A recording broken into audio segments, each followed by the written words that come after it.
Tosaki. Naniniwala sa kasabihan, ayon kay Maha Sobrador. Nakakatawag sa lalaki ay sangkurado at ang tawag naman sa babae ay sopas. Kami naman mga bakla ay tinagurian lugaw.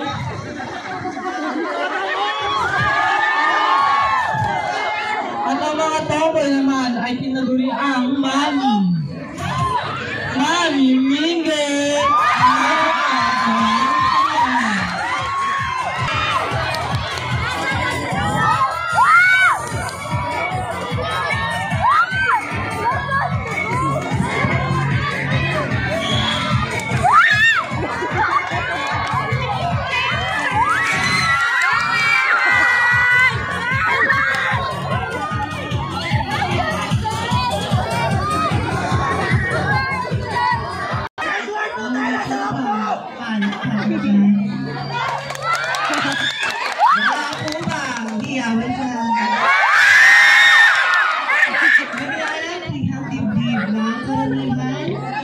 Pinagpipyastahan ng grupo ng kalalakihan.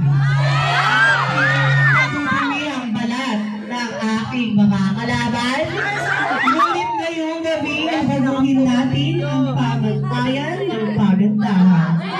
Balagtungan ng itim, maglumaman itim.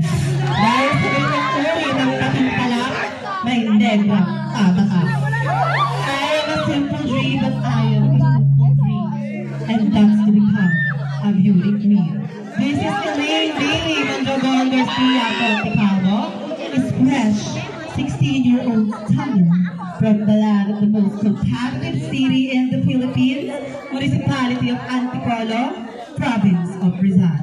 But tonight, everyone please do allow me to stand by the name, your Binibining Pilipinas second runner-up, Miss Herlie Nicole Budol.